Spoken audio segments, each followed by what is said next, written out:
Então, bom dia, boa tarde, boa noite, né? Para quem, para dependendo de onde vocês estão, né? Ah, então, eu sou Jovelina, trabalho em campo transcultural há mais ou menos 20 anos, né? Esse ano fazem 19, 19 anos que eu trabalho em campo transcultural. Eu sou natural do Rio Grande do Sul e me casei com um pernambucano. E acabei vindo parar na Ásia Central. Então, dá para ver que nossa família andou bastante, né? Aí depois disso, fui estudar o inglês na Inglaterra, minha filha nasceu lá. Aí depois, quando já estava na Ásia Central, é, meu filho, para nascer, tivemos que ir para a Coreia. Então, cada um da nossa família é nascido num lugar diferente. Ah, eu vou mostrar a fotinho para vocês deles aqui, que eu acho que a outra vez até eu esqueci de mostrar. Tá dando para ver aí? Tá abrindo. Tá abrindo? Uhum. Tá abrindo devagar mesmo. Ok. Então, eu tenho dois filhos, meu esposo, né, Joaldo. Eu tenho dois filhos. A Suzane, minha filha mais velha, tem 20 anos e está no momento estudando numa universidade dos Estados Unidos. E meu filho Samuel tem 13 anos e está conosco aqui na Ásia Central. A Suzane foi para o campo quando tinha apenas 11 meses de idade. Então, ela começou a falar e a andar já no campo. Tanto é que as primeiras palavras dela não foram em português, foram na língua russa, né? Foi uma dificuldade para conseguirmos fazer ela falar o português, apesar dela entender, né? Ela não queria falar o português. Samuel, como eu disse, nasceu na Coreia e foi criado também na Ásia Central. Então, eles pouco tempo moraram no Brasil. Ah, essa é a minha família, né? Mas o que me fez me interessar por essa parte da questão da proteção, né, da criança? Eu trabalhei vários anos como é, terapeuta para mulheres que passaram por violência, principalmente violência doméstica, ou crianças. E crianças, quando chegavam até mim, e eu percebia que havia que haviam passado por abuso, se eu falava para a pessoa que estava trazendo essa criança, olha, que essa criança passou por um abuso, nós vamos ter que trabalhar com ela de uma forma mais eficaz e fazer diferentes terapias. Eu acabava não mais tendo oportunidade de trabalhar com aquela criança. Eu não via mais aquela criança, porque a pessoa simplesmente, por causa da cultura, é um tabu, a questão do abuso é algo muito comum, e acaba que eles não queriam mais trazer a criança aos meus cuidados, porque se sentiam até mesmo amedrontados de que eu fosse contar para alguém ou falar talvez para as autoridades. E aí houve alguns casos que mesmo as autoridades, existem leis, mas isso não significa que as leis funcionem, né, em benefício da vítima. Então, me frustrou bastante também. E eu fiquei pensando como poder ajudar as crianças, como construir, né, ao redor dela, né, uma coisa que venha fazer ela mesma se proteger, uma cerca que venha fazer ela se sentir segura, ela ter o conhecimento suficiente e saber tomar decisões no momento de dificuldade, num incidente como esse.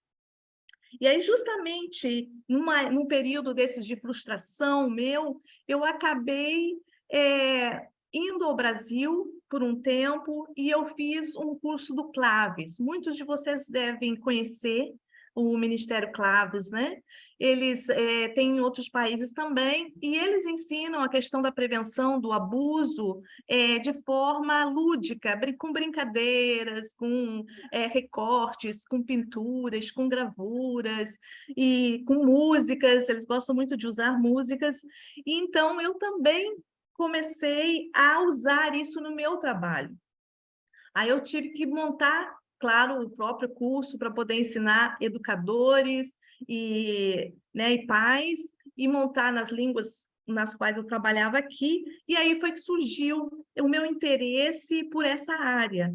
E depois disso, cada ano Deus tem me dado oportunidades de desenvolver mais, de me aprofundar mais, de escrever as políticas, né, de procedimentos, de como você lidar com o assunto em escolas, em organização. E aí eu pensei, se Deus está me dando essas oportunidades, é porque Ele quer que eu trabalhe nessa área. E desde então eu tenho trabalhado nessa área com treinamento, ou até mesmo dando palestras. No Brasil, quando estava, dei palestras em igreja sobre isso. Então, nós que moramos em um campo transcultural, nós vamos para um novo país. Quando você chega, alguns de nós chegam lá sem filhos, né? Não temos o pensamento sobre a questão da proteção. Depois de um tempo que coisas acontecem, ou com alguém da nossa equipe, ou com algum conhecido, é que, de repente, a gente começa a pensar, mas e se isso acontecer? O que a gente faz? Né? Então, a gente vê que há uma necessidade desse preparo, de saber o que fazer, né? Para poder estarmos cientes e poder ajudar não somente aos nossos filhos, né? Eu vi que tem pessoas solteiras aqui também, e a questão é, mesmo que você não tenha filhos, mas você trabalha às vezes com crianças, ou tem crianças ao seu redor, e isso significa que você também pode ter assim, uma informação, uma influência bem maior na vida dessas crianças, né? Então, eu vou compartilhar aqui. Vou compartilhar minha tela para nós podermos começar aqui. Deixa eu ver se mudou. Não está mudando, né? Só um minuto. Ok. Agora eu acho que mudou. Tá dando para ver aí? Alguém me dá o... Tá? Ok. Uhum. Então, prevenindo o abuso infantil em campo transcultural, né? Esse é o nosso tema, e a maioria, né, provavelmente... Tem alguém com o microfone aí ligado? Gente. Ok, obrigada, viu?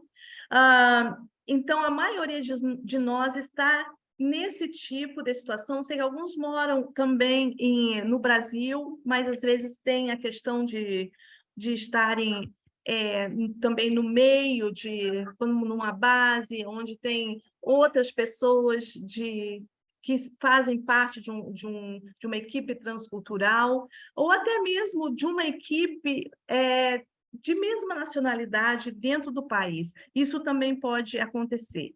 Porque antes nós víamos pouquíssimos casos na mídia, e geralmente eram referidos à Igreja Católica.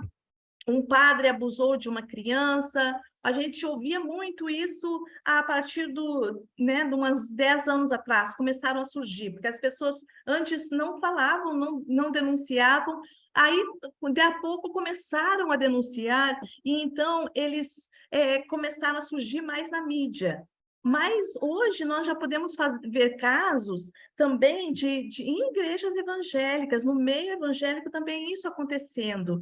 Não significa que antes não acontecia no meio evangélico. Eu acredito que não é isso o que significa. Significa que não havia essa abertura para falar, sobre isso, para denunciar o ocorrido. As pessoas tinham pouca informação, às vezes ficavam sabendo do assunto, mas acabavam não falando para ninguém, até mesmo para proteger a sua igreja ou a sua liderança. Eu tomei conhecimento aqui de um caso, num outro país, que uma pessoa chegou para mim, também uma obreira, para pedir aconselhamento sobre a questão. Ela havia sido abusada por um obreiro estrangeiro que foi trabalhar no país dela 30 anos praticamente atrás. E ela nunca falou para ninguém. Só que agora, 30 anos depois, o que aconteceu é que uma outra pessoa denunciou, falou sobre o assunto e se tornou conhecido. E aí ela se deu conta que ela não tinha sido a única mulher, a única menina, no caso, que tinha sido abusada. Ela tinha pensado, foi só comigo que aconteceu, eu não vou falar para ninguém. Ela continuou firme, né, com Deus e foi viver a sua vida e acabou vindo também para um campo transcultural. Mas o que aconteceu foi que ela simplesmente não alertou mais ninguém, não tomou nenhuma providência. E aí, outras pessoas, depois dela, provavelmente também foram abusadas. E aí aquilo fez ela se sentir muito mal, porque ela pensou, eu não fiz nada, eu acabei contribuindo para que outras pessoas fossem abusadas. O que eu devo fazer agora? Eu devo elevar minha voz e também denunciar? Então, quer dizer, 30 anos depois, né? Tem um outro caso em que nós estava lendo sobre crianças refugiadas, um abuso de um homem. E ele era um menino, no caso, né? Quando foi abusado, em campos de refugiado. Que ele foi abusado e o abuso, ele afetou a sua vida matrimonial. Ao ponto, ele foi compartilhar com a sua esposa o que tinha acontecido quase 50 anos depois de casamento. Então, quer dizer, calculando a idade do homem, ele já estava com 90 anos quando ele abriu essa parte da sua vida. E ele compartilhava como foi difícil o relacionamento dele, o relacionamento íntimo dele com sua esposa, por causa do incidente que tinha acontecido tantos e tantos anos atrás.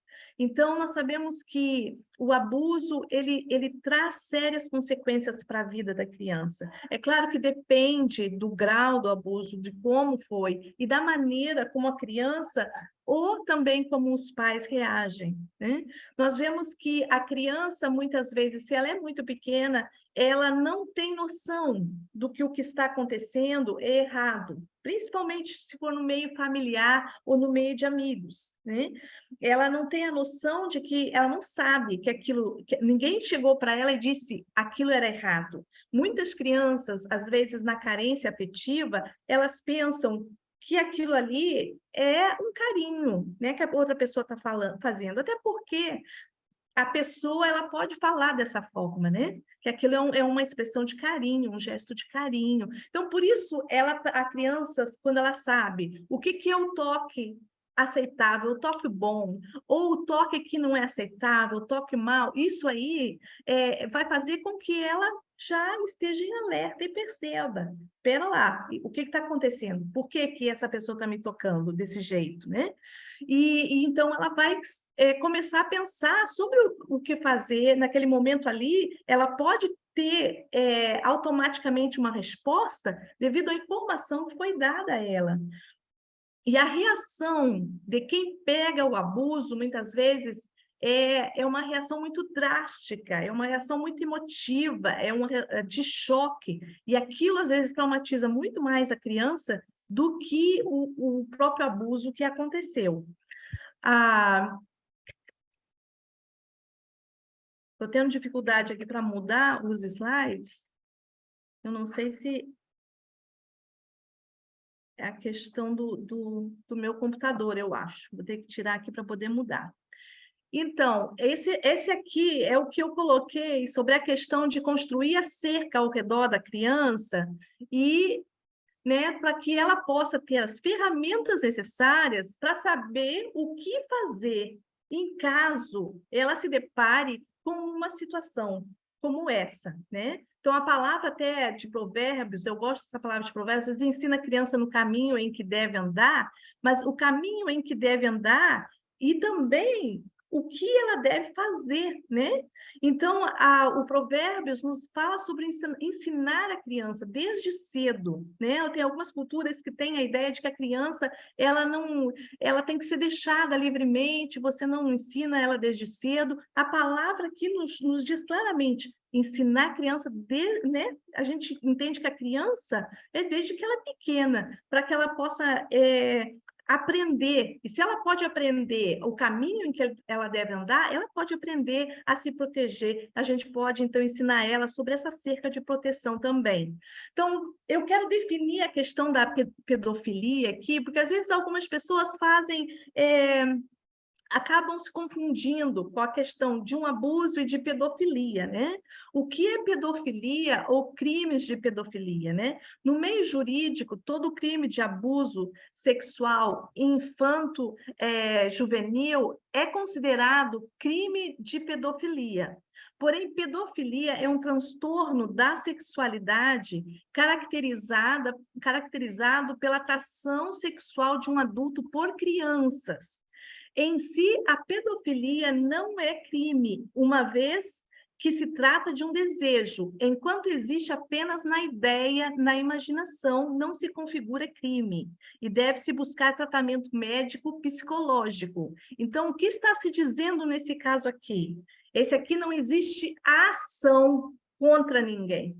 Isso aqui é dentro da cabeça da pessoa, tá? Para nós é até horrível pensar num pedófilo, né? Numa pessoa que vai pensar em abusar os outros, né? Mas essa é a definição da questão do pedófilo, né? O que é juridicamente é visto dessa forma. Agora, o crime de pedofilia é quando alguém abusa, né, sexualmente de uma criança ou de um adolescente. Aí isso é considerado crime pela lei na maioria dos países, né?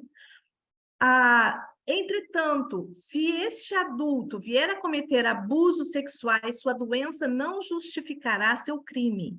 Portanto, nem todos os adultos que abusam as crianças são pedófilos. Nem todos têm transtornos de pedofilia, mas violência sexual contra crianças e adolescentes é crime sempre. Então, algumas pessoas que abusam de crianças, elas não entram na categoria de pedófilos, mas se é um abuso, vai sempre ser considerado violência sexual e vai ser sempre considerada crime. Então, a prevenção ao abuso infantil, como nós podemos fazer isso? Durante a fase da fala, que a criança está começando a aprender a falar, que a criança está começando a aprender a tomar seu banho sozinha, aquela fase bem ali, depois de um ano, em que a criança começa a andar, falar, é mais ou menos ao redor de 1 ano de idade mesmo, a gente começa explicando para a criança as partes do corpo dela, né?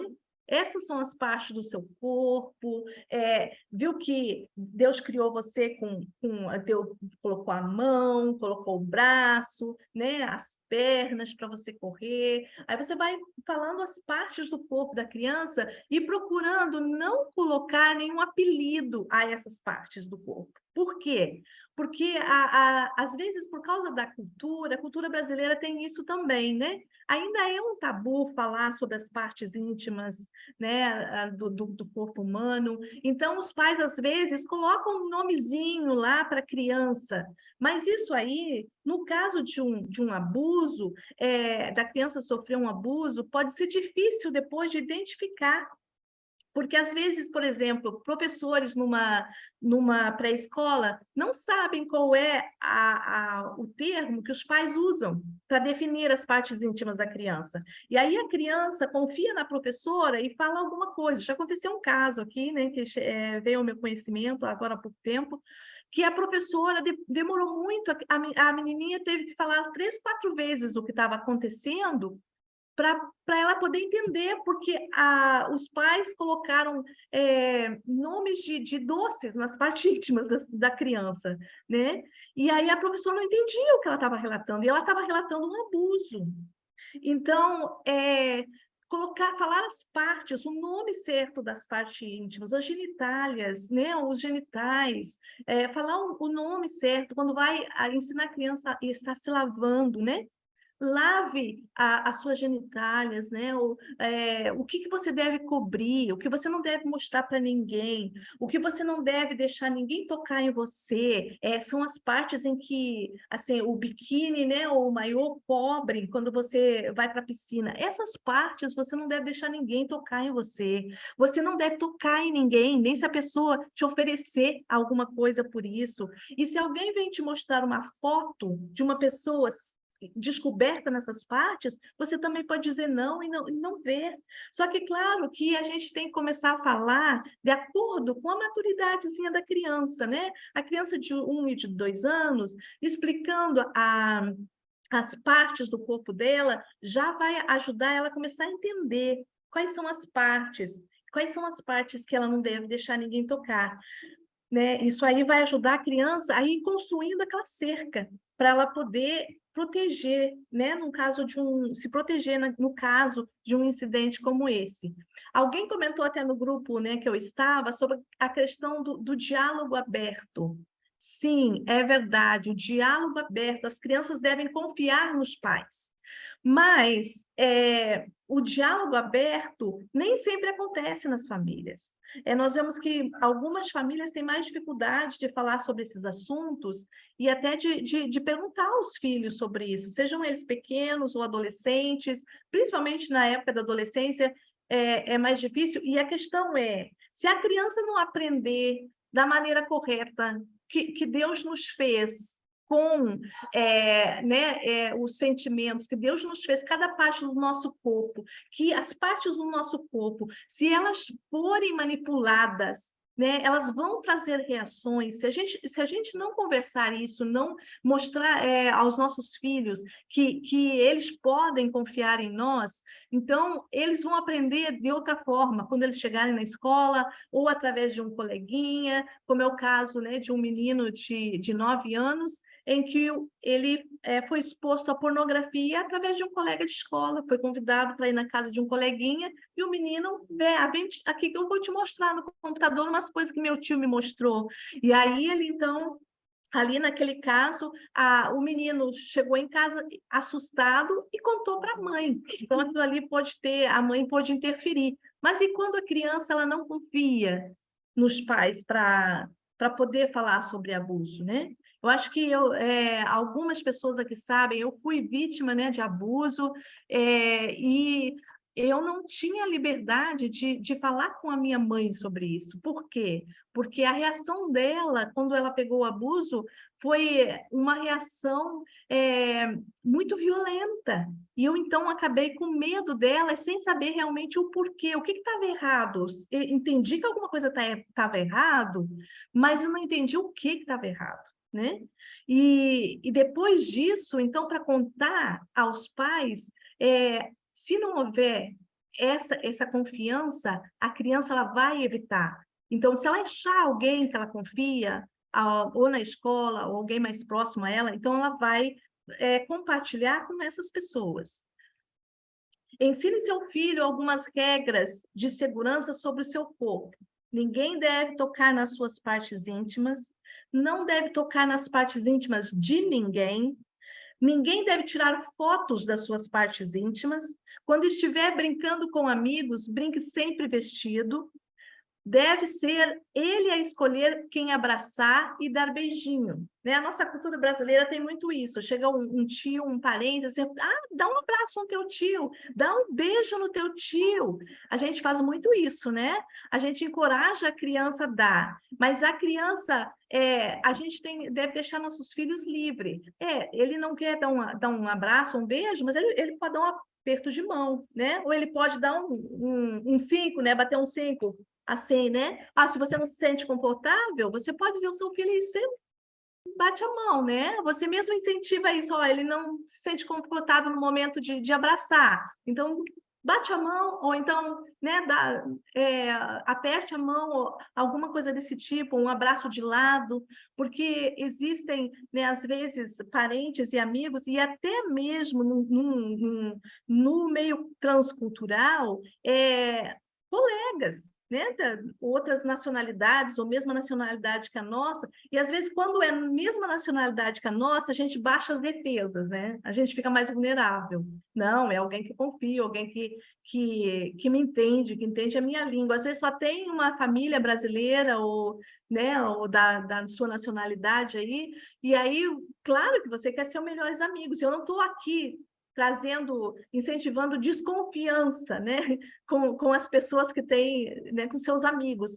mas é para proteger os seus filhos e também as outras crianças, né, de dar a eles essa escolha de querer abraçar ou não. Isso aí não significa que eles podem ser mal educados, eles têm que cumprimentar, você tem, né, ensinar a cumprimentar, mas eles podem escolher a questão de um toque, né, que pode ser incômodo para eles, tá?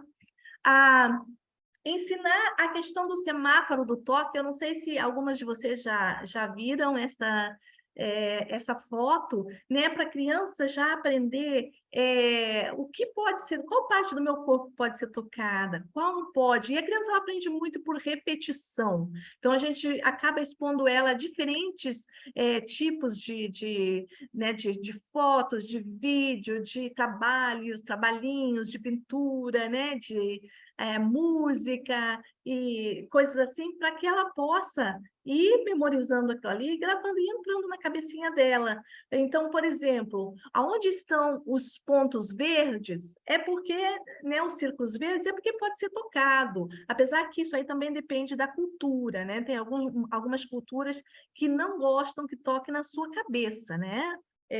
Eu conheço pelo menos dois países que as pessoas não gostam que toque na sua cabeça. Então, isso aí depende da cultura onde também você está vivendo, né? Mas o braço, né, ou um aperto de mão, você pode falar quais são os toques que realmente são aceitáveis e aqueles toques que fazem a criança se sentir desconfortável, né? Agora, quando já é o toque, né, amarelo, aí já é atenção.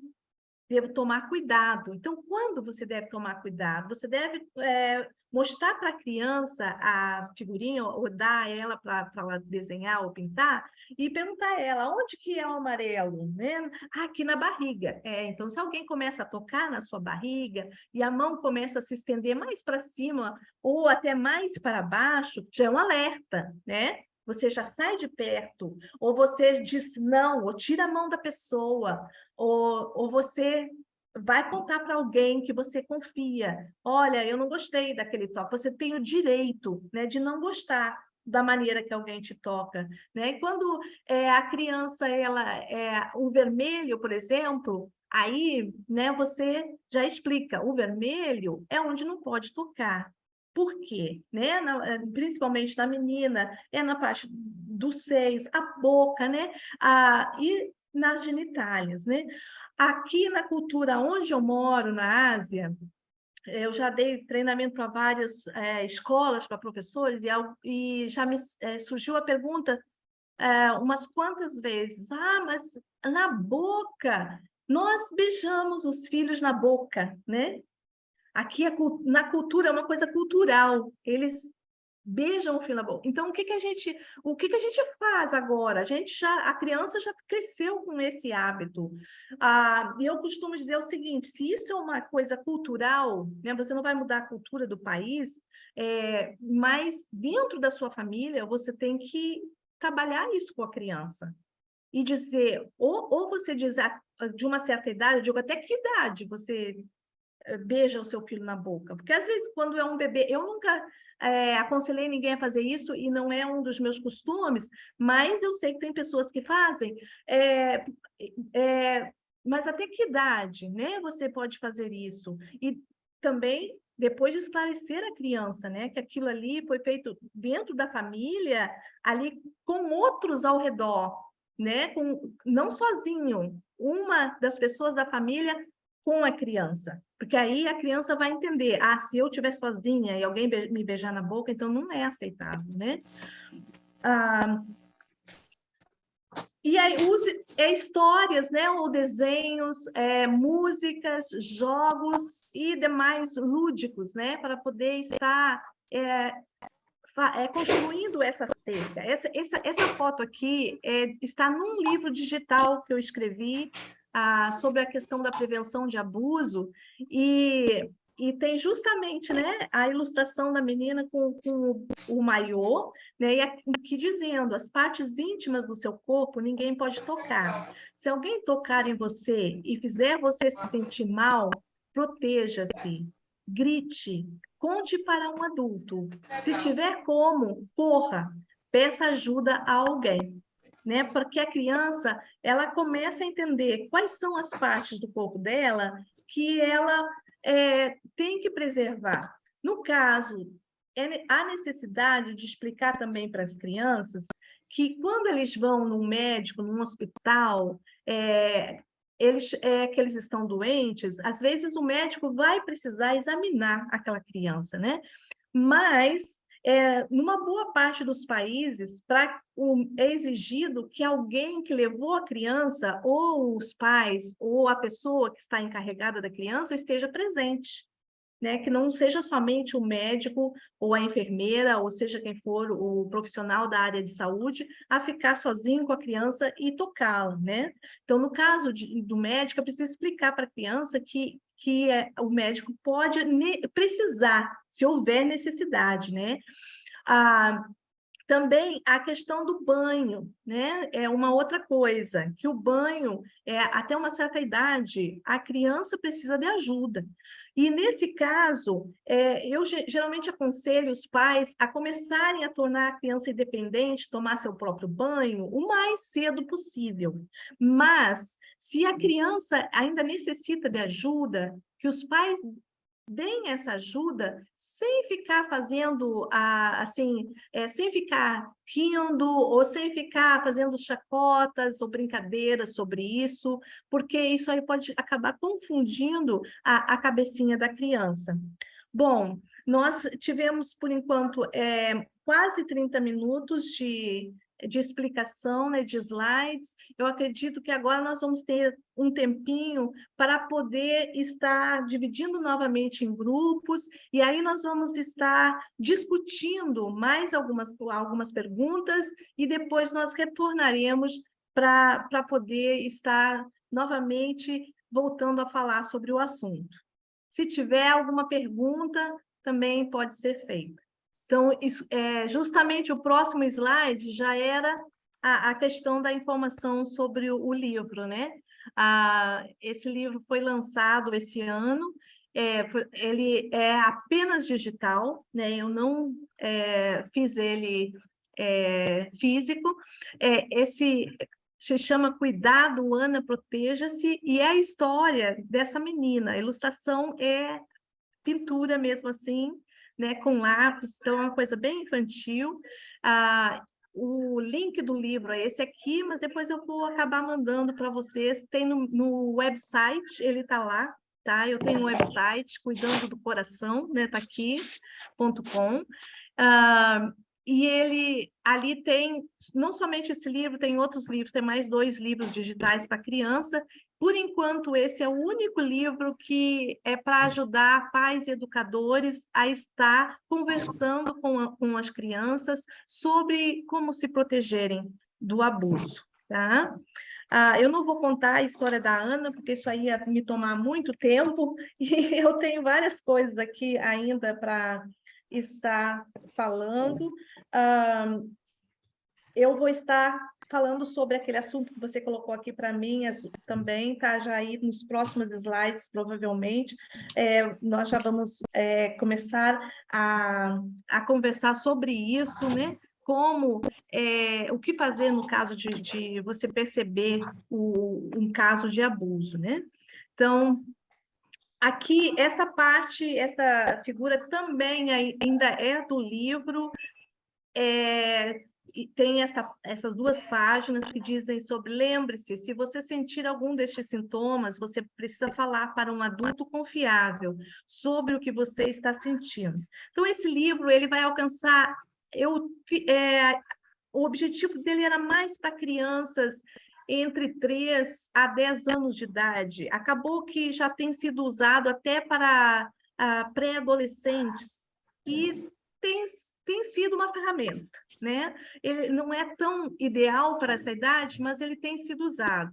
E aqueles que as crianças são ainda pequenas, o horário da leitura que o pai ou a mãe leem para os filhos, né? E às vezes até esse assunto é bom, às vezes, até os 2 pais, né, presentes, pai e mãe, né? Para poder conversar da mesma forma, para que a criança veja que está havendo, os 2 estão concordando naquilo ali que está sendo exposto a eles, né? E essa foto aqui, ela vai dar à criança uma ideia do que pode fazer quando ela está se sentindo desconfortável, né? Por exemplo, se acontece alguma coisa ou ela é tocada de uma forma indevida, ela vai começar a suar. Cada criança pode desenvolver diferentes sintomas. Aqui tem quase um bom número de sintomas e os mais comuns, né? Ou o cabelo pode ficar em pé, ou a criança sente no peito aquela congestão, aquela vontade de chorar, ou a criança sente arrepios, né? Que tem até o desenho mostrando, ou as mãos, as palmas das mãos ficam suadas, né? A criança não sabe que está nervosa, mas as palmas das mãos ficam molhadas, as pernas tremem, a criança sente vontade de fazer xixi, ou a vontade de vomitar, né? Cada criança, ela sente emoções fortes, como medo, né? A tristeza e outras emoções. Em alguma parte do corpo é mais forte. As crianças que é mais forte na área do estômago, ela vai sentir náuseas, ou vai sentir vômito, até mesmo diarreia, né? Ou tremuras pelo corpo, ou o coração acelerando, batendo forte. Então, aqui tem em vermelho, se eu me sentir desprotegido, o meu corpo me avisa. Esses são os avisos, alguns dos avisos que o corpo dá. Que se a criança começar a sentir isso, ela pode perceber que ela está se sentindo desconfortável, que é o sinal de alerta, é o amarelo, né, do sinal de trânsito que ela aprendeu antes. E aí, então, ela pode, nesses momentos, ela pode pedir ajuda de alguém, né?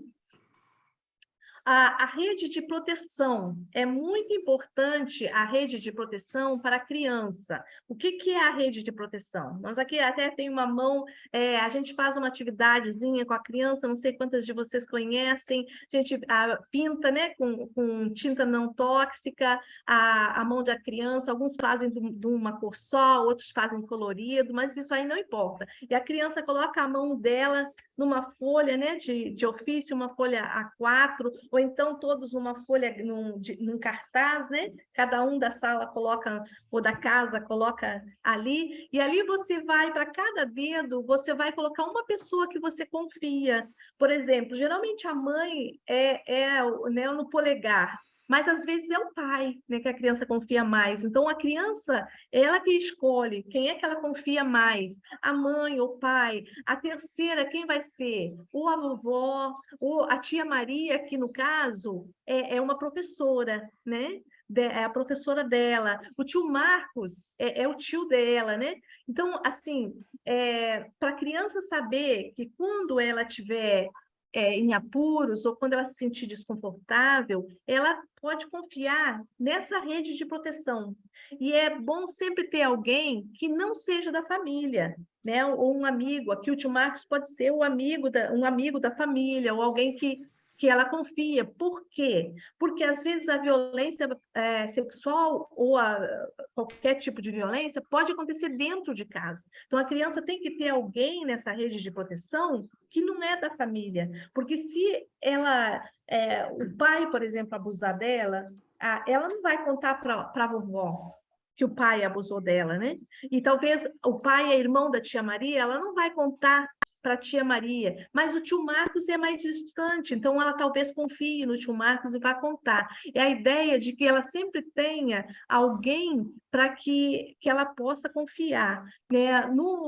No caso da professora, se ela confia na professora, sempre é bom lembrar ela de colocar a professora num desses lugares. Agora, se ela não se sente bem compartilhando com a professora, a gente não deve forçar, tem que vir naturalmente da criança. Quem são as pessoas que ela confia? Para que, na mente dela, ela já saiba. Se acontecer alguma coisa, essas são as pessoas para quem eu posso correr, para quem eu posso pedir para ajuda. Ah, mas se a minha mãe não respondeu o telefone, aí eu ligo para o meu pai. Se meu pai não respondeu o telefone, entendeu? É como se fosse um teatrinho na cabeça dela. A gente ajuda ela a imaginar o que possa acontecer, a quem ela possa recorrer num momento em que ela tenha necessidade. A orientação sobre favoritismo e presentes, né? A questão de... Existem algumas culturas que no Brasil, hoje em dia, a gente já foi ensinado, já há várias gerações, a não aceitar balas, né? De estranhos ou de pessoas, aceitar doces, aceitar coisas desse tipo. E no Brasil, hoje em dia, é até perigoso, porque a gente não sabe se dentro de uma bala que alguém dá, pode ter drogas, né? Ou, na cultura aqui, para mim, foi um choque, desde o início, porque eu cheguei aqui com uma menina de 11 meses de idade, e quando eu saía de dentro de um ônibus, eu saía com 4, 5, 6 balas na mão, porque as pessoas de mais idade, elas gostam das crianças, elas vêm e dão uma bala, né? Ou um biscoito, ou alguma coisa assim.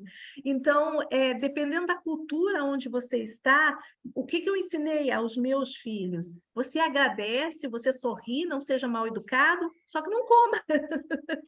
Né? Coloque no seu bolso, vou comer depois, ou alguma coisa assim, né? E depois descarta aquilo ali. Também, se a questão do presente, o favoritismo, é quando o aliciador, como nós dizemos, de uma criança, ele vai tentar ganhar a criança através de favores, através de pequenos presentes, através de ajuda em alguma coisa. Então, ensinar a criança a pensar, por que eu estou recebendo isso? Por que essa pessoa está me dando a mim, mas não está dando aquele coleguinha ali, né?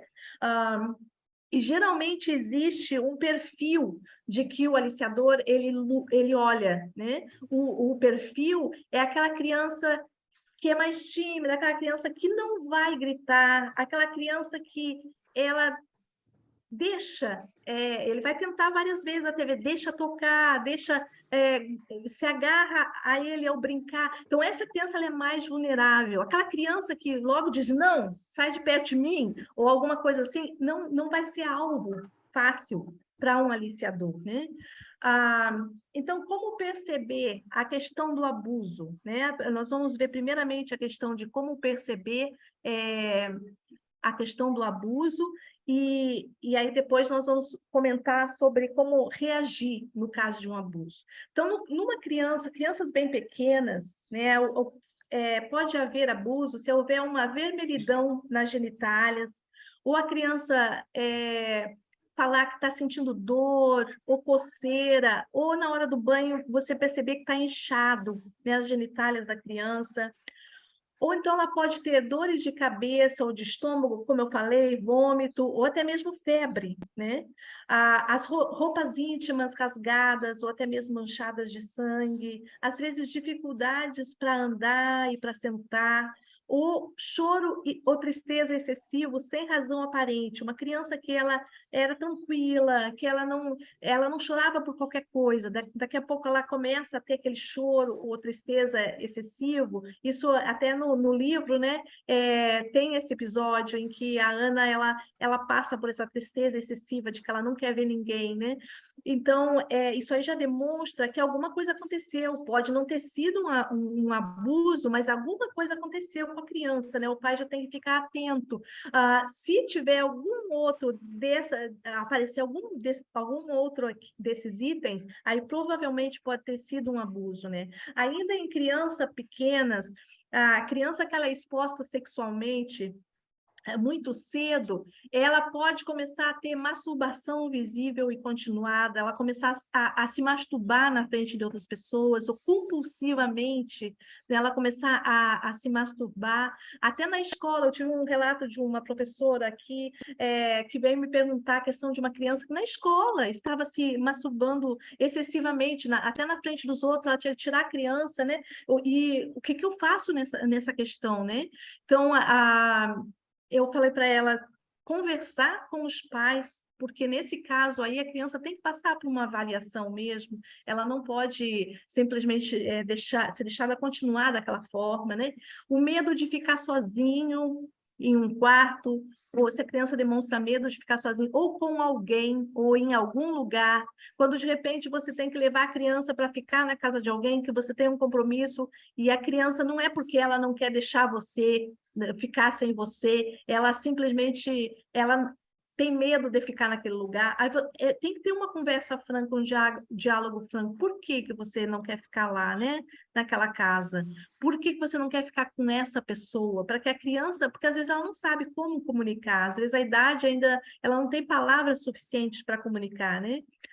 Ou ela recusa-se a cumprimentar ou abraçar determinada pessoa por mais de uma vez, né? Repetidamente, né? Ah, então, como perceber os sinais de um abuso em crianças maiores, né? Em crianças maiores, existem mudanças bruscas no comportamento social da criança. Por exemplo, introversão ou extroversão. Se a criança era extrovertida, ela se torna introvertida, de repente. Ou se ela era introvertida, de repente ela se torna extrovertida.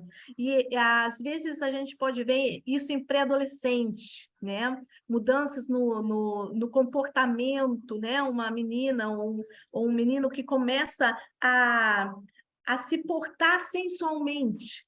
Não fazia isso, de repente começa a se portar muito sensualmente, se insinuar para o sexo oposto, ou talvez até hoje em dia o mesmo sexo, né?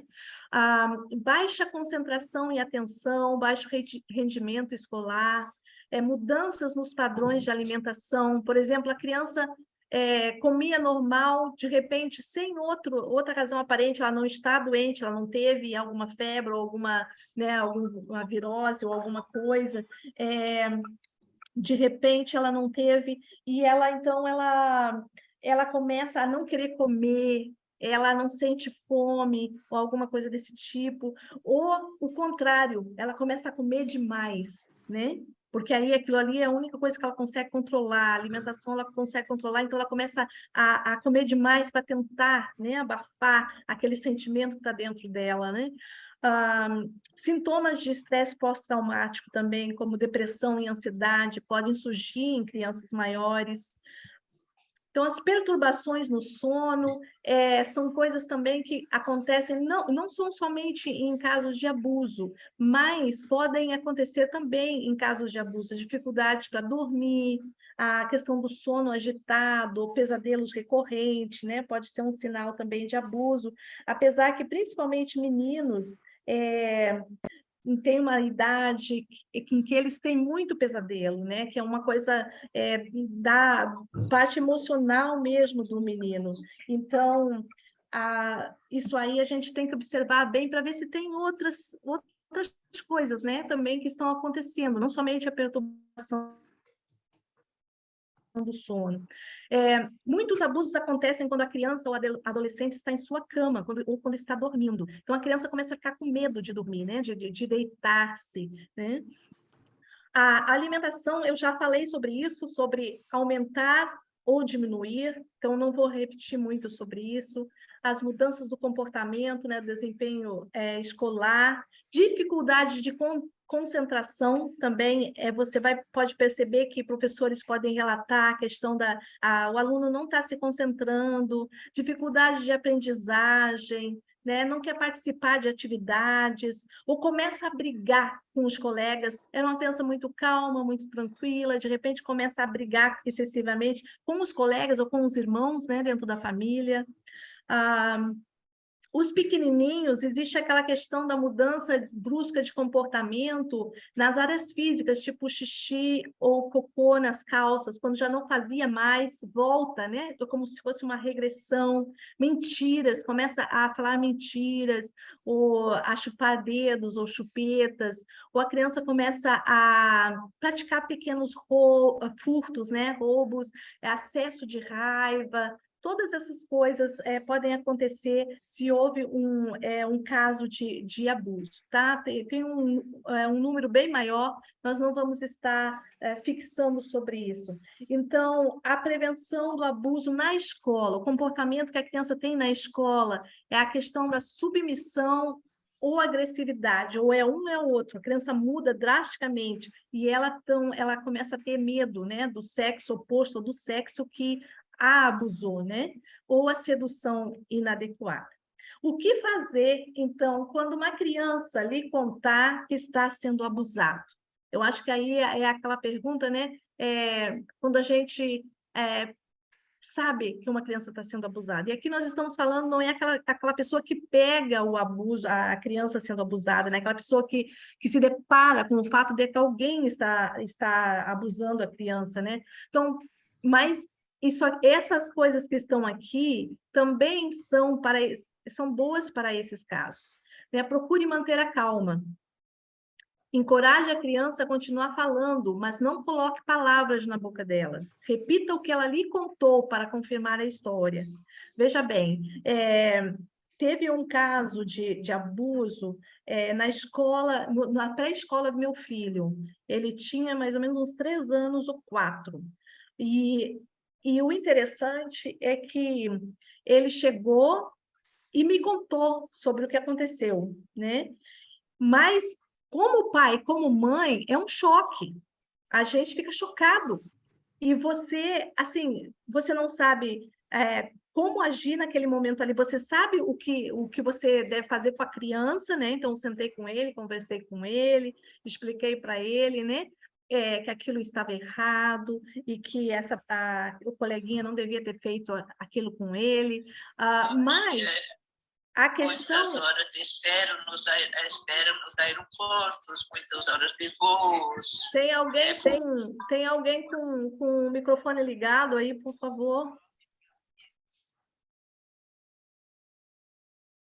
Ok. Então, ali, só que como você lidar com a situação naquele caso ali, né? Porque aquele caso é numa outra cultura, as pessoas onde eu morava não falam sobre esse assunto, e é uma cultura de vergonha, onde se eu chegar e falar para a pessoa, né, que no caso era a diretora daquela escolinha, que também era dona, né, dali, e dizer, olha, aconteceu, meu filho foi abusado, aconteceu isso, isso, isso. Ela simplesmente ia ficar com muita vergonha e ia negar, eu nunca ia conseguir saber o que realmente tinha acontecido. Então, eu precisei, assim, de muita sabedoria de como lidar com essa situação, mas aquilo, por 3 noites, eu não consegui dormir direito. É um choque para a pessoa, para a mãe, né? Você se sente mal, você sente, eu devia ter protegido melhor meu filho. É natural você sentir isso, né? Então, procure manter a calma, né? E encoraje a criança a continuar falando. Mas não coloque as palavras na boca dela. E aonde mais ele te tocou? Ele te tocou aqui e aqui. Não, deixa a criança contar aonde que foi, né? Ofereça apoio, não demonstre raiva. Afirme que a criança fez a coisa certa contando e que ela não é culpada.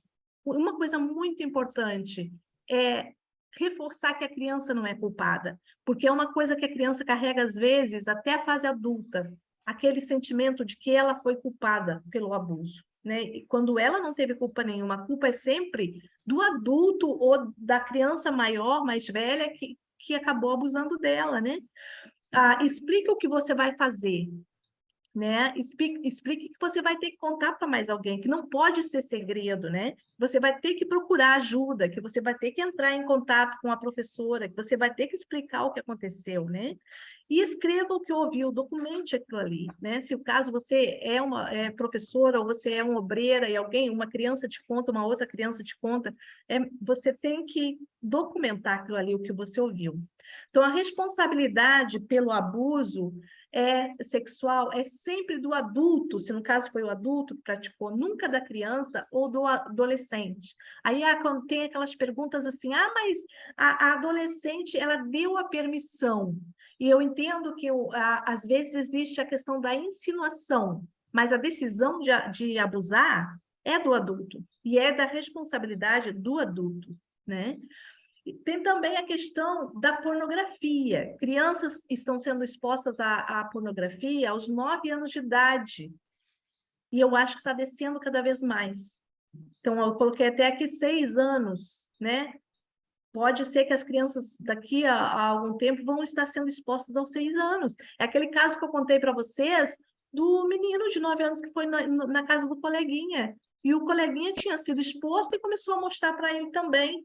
Né? Como? Através do contato precoce com a internet, da sexualização precoce, das amizades e as consequências disso aí.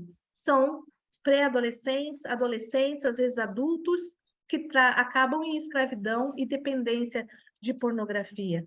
Então, nós podemos prevenir, construir essa cerca ao redor da criança, sem falar as palavras sexo, né, abuso, abusador, a palavra pornografia. A criança não precisa dessas palavras, né? Dependendo da idade dela, claro que se ela for já um pré-adolescente, adolescente, você pode usar a nomenclatura, não tem problema. Mas a criança pequena, o que ela precisa saber? Ela precisa saber que se aparecer no computador dela, onde ela está brincando, um pop-up de alguém sem roupa, ela não precisa olhar, ela tem o direito de fechar, ela tem a escolha de não querer ver, ou se ela vê aparece um vídeo, né, de alguém fazendo alguma coisa que ela não entende, ela não precisa abrir e continuar assistindo, ela pode fechar. E aos pais, a gente sempre recomenda colocarem um filtro, né, nos computadores dos filhos ou nos celulares, para que esse tipo de pop-ups não entrem, que a criança não seja exposta indevidamente aos conteúdos, né, sexualizados que tem na internet. A gente, às vezes, está abrindo alguma coisa ou procurando no Google alguma coisa e isso aparece na frente, né, nos nossos olhos. Na escola que eu estava trabalhando, a gente ensinava desde a primeira série. Eu trabalhava como conselheira educacional para a primeira a quinta série. Então, a gente ia sala por sala, ensinando a eles o que fazer nessas situações. E quando a gente perguntava, já apareceu, na quinta série, eu perguntei, algum de vocês já se preparou com uma foto assim? E assim, todos levantaram a mão. Quer dizer, todos já tinham visto alguma coisa desse tipo. Mas o que você faz? Um deles, assim, eu tive vontade de quebrar o computador, mas não é alguma coisa que é viável de fazer. Então, a criança, ela tem ideias, só que ela não sabe o certo como lidar com aquilo ali. Então, ensinar a criança a melhor forma de lidar com aquilo, né? Isso aqui é apenas um relato da exposição, da influência da pornografia no cérebro humano. Tá? A pornografia influencia na plasticidade do cérebro até formar um novo mapa cerebral. E por isso a exposição ao material pornográfico na infância pode gerar consequências para toda a vida. Tá? Isso aí é um psiquiatra canadense que ele explica, né, os custos sociais da pornografia. E aí está de onde foi tirado, né? Então, aqui são apenas algumas dicas para pais e educadores. Entre 18 meses e 3 anos, ensine a criança, a ele ou a ela, o nome das partes do corpo. Entre 3 e 5 anos, converse com ele sobre as partes privadas do corpo, aquelas partes que outras pessoas não devem tocar e ele também não deve tocar nos outros. Após os 5 anos, a criança deve ser bem orientada sobre sua segurança pessoal. e alertada sobre as principais situações de risco. O que pode ser uma situação de risco, né? Você falar com a criança. Quando você está sozinho, você está pegando uma carona com algum dos nossos colegas e fica só você e ele no carro, você tome cuidado, tá? Para que essa pessoa não venha a te tocar. Foi até interessante, agora há pouco, meu filho foi convidado para ir na casa de um colega, e ele tem 13 anos. E porque eu trabalho nessa área, e ele acabava vindo comigo nas igrejas, nos lugares onde eu acabava dando as palestras, ele acabou aprendendo muito, até que ele tem... Eu tenho 2 vídeos sobre esse assunto também em português, que ele faz parte com o fantoche, né? E aí ele de 13 anos, já está maior que eu, né? E eu disse para ele, meu filho, olha, tu vai para casa desse colega, tu toma cuidado, né? Essas brincadeiras entre colegas, não permite ninguém tocar nas suas partes íntimas, não toque na parte de ninguém. Se alguém te mostrar alguma foto, né, de uma pessoa nua ou fazendo algo indevido, não, você tem o direito de dizer que não.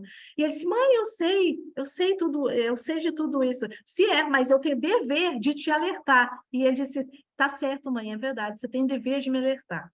Então, quer dizer, até mesmo o adolescente, ele precisa escutar muitas vezes, porque às vezes você sai desapercebido e você está pensando, eu vou jogar ping-pong, eu vou fazer isso e aquilo, mas você não sabe quando um incidente desses pode acontecer. Então, depois dos 8 anos, deve ser iniciada a discussão sobre os conceitos e as regras de conduta sexual que são aceitas pela família. Você já pensou sobre isso? A sua família tem regras de conduta sexual que você fala com os seus filhos? E podem ser fornecidas essas informações básicas sobre a questão da reprodução humana também, né? Como é a reprodução humana, porque eles vão aprender na escola. Então, depois dos 8 anos, eles precisam aprender primeiro em casa, essa é a minha opinião, né? E depois, então, eles aprendem, para que quando eles vão para a escola, né, eles já aprenderam em casa, eles já têm a base, né, para isso. Ok, outras dicas os impulsos humanos são controláveis se houver convicções firmes e um exercício constante para ser capaz de dizer não ao que pode causar dano. Então, ensinar sobre a questão do valor próprio, dos elogios, nominando a boa conduta, assegurar a criança do amor dos pais, o incentivo a melhorar, motivá-la a controlar os impulsos, adiar um doce porque o irmão não está podendo comer nesse momento, tá? Primeiro fazer a lição de casa para depois brincar. Isso aqui é saudável, de motivar a criança a controlar o impulso. Que aí ela vai aprender a controlar o impulso de comer um doce, mas ela vai aprender a controlar que ela vai ter outros impulsos na vida e que a partir de certa idade, né, da puberdade, ela vai ter impulsos sexuais e ela vai ter que aprender a controlar esses impulsos, né? Então, o nosso tempo aqui, o tempo que eu coloquei ali, acabou. Eu vou deixar aberto para perguntas, porque eu não sei qual que é o tempo que a Valesca, qual horário que a Valesca tem que terminar aí, né? Então, a gente tem aí 10 minutinhos para terminar, né? A gente se propôs a começar e terminar no horário. Eu não sei se o pessoal tem perguntas, a gente pode abrir, então, esses minutinhos para isso. O pessoal está pedindo sugestão de livros, depois eu vou mandar algumas outras sugestões também para vocês no e-mail, tá? Qual a pergunta? Se você tiver pergunta, você pode abrir seu microfone ou escrever no chat.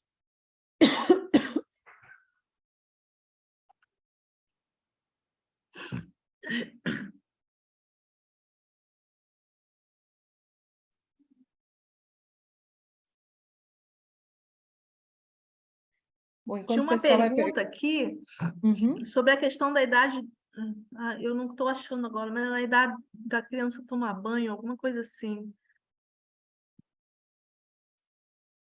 Tá. Enquanto você vai pensando nas perguntas, tem uma coisa que eu acho que é interessante a gente pensar sobre a questão cultural. A gente já foi falado aqui, né, que em muitos lugares é bem normal, a questão do abuso é uma coisa que está sempre acontecendo. A gente não tem para onde, por exemplo, no lugar onde eu estou, não existe possibilidade de denúncia, não adianta denunciar, não acontece nada, né? Então, é uma coisa normal, então não adianta denunciar. Então, a importância de ensinar mesmo, né, a criança ou adolescente para que isso a gente consiga trabalhar dessa forma. Agora, existem também dificuldades, eu não sei como, a gente está aqui com várias mulheres que falaram, olha, gente, eu tenho uma história nesse aspecto, talvez a gente marque um encontro para trabalhar a mulher, né, que já passou por essa história. A gente tem várias no nosso meio, a gente tem vários testemunhos nos nossos grupos, e como isso tem influenciado. Eu não sei como isso tem influenciado na descoberta de quando você descobre, né? Quando a gente descobre. Eu já descobri vários, por ser normal aqui nessa cultura, mas é uma coisa que muitas vezes muitas mães me procuram perguntando, né? Como que eu reajo? Eu sei que você já falou um pouco sobre isso, mas eu acho que vale a pena a gente saber um pouquinho mais, porque nas diferenças culturais a gente também tem que saber como reagir naquele lugar, né? Porque aqui, por exemplo, denúncia não é possível. Não sei se você quer falar um pouquinho sobre isso, João. Então, alguns países a denúncia é até possível, mas não significa que alguma coisa vai ser feita, né? Que é o caso do país onde eu morava. Esse país agora, que onde eu estou, ele é mais rígido nesse sistema e tem mais leis sobre isso. Mas eu ouvi falar, apesar que eu estou apenas 7, 8 meses aqui, que também existe muitos casos de abuso, né? Principalmente de estupro. Mas o que a gente faz, assim, se você tem uma organização, é ter uma equipe, né, de proteção à criança. E aí, se em caso as autoridades você não pode contar com as autoridades para isso aí, essa equipe de proteção, ela vai agir se existe um incidente, né? Isso é que geralmente a gente faz em alguns dos países. Ou então, algumas organizações pedem consultantes de fora, né? Pessoas que trabalham na área que possam estar dando uma ajuda no momento de um incidente desse aí. Uma coisa que eu esqueci de falar aqui, que agora me veio à mente, a questão de ensinar a criança a não guardar aqueles segredos, né, que fazem ela se sentir mal.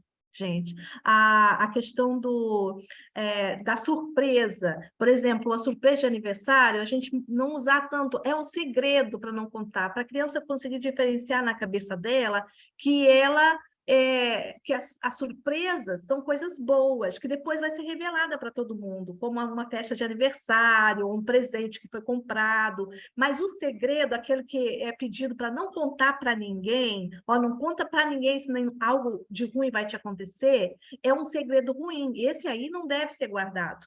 Esse aí deve ser falado para uma pessoa que ela confia. E tem uma coisa aqui que foi colocada, o adulto tem dificuldade de dizer não para para o outro. Como é que a gente pode esperar que uma criança, mais ou menos assim, gente, eu estou parafraseando aqui, que eu não estou aberta aqui na minha frente. Como é que nós podemos esperar que uma criança possa dizer não? Mas aí é que justamente está o fato de que nós, talvez as gerações representadas aqui, não tiveram essa oportunidade de ser ensinadas que elas podem dizer não. Então, a criança acaba sendo vulnerável. Quando crianças, nós éramos muito mais vulneráveis. Agora, a criança que você ensina, que você repete para ela, você tem o direito de dizer não, você pode dizer não, você não precisa ficar ali sofrer o abuso, porque às vezes naquele momento ela não sabe o que fazer, né, que ação ter.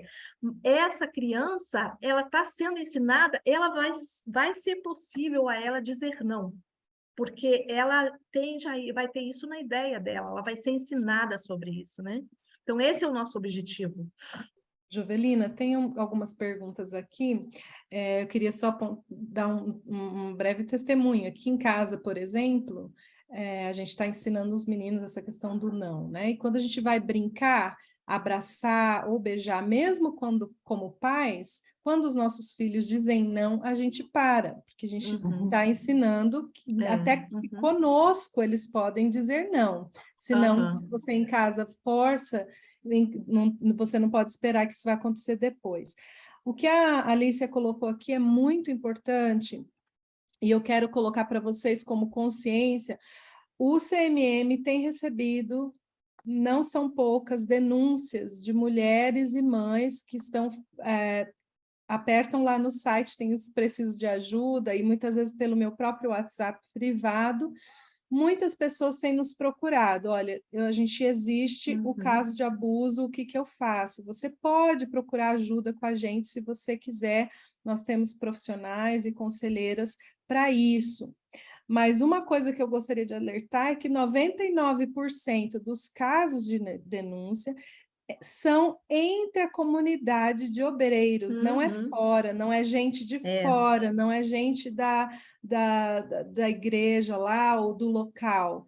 São pessoas amigas que estão dentro de casa e que muitas vezes são da mesma comunidade, da mesma organização, inclusive.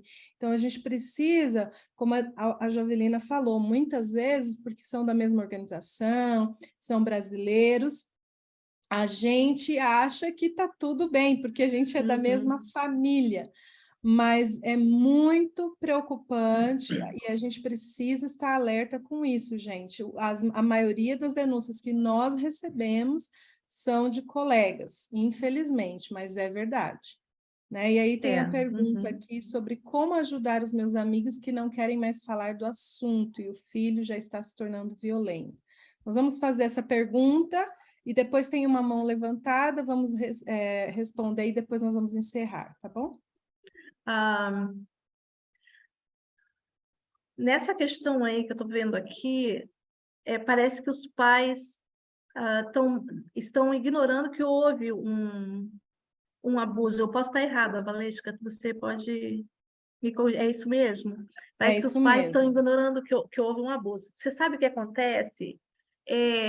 Às vezes, o fato de lidar com o fato do filho ter sido abusado é tão difícil de lidar que os pais preferem ignorar isso, sabe? Não é maldade, às vezes é falta de entendimento da situação, mas às vezes é uma forma de autoproteção, porque pode ser tão difícil para eles lidarem com o assunto que o filho foi abusado, que eles preferem culpar a adolescência, as mudanças na adolescência, até mesmo dizendo, né? Como ajudar esses amigos?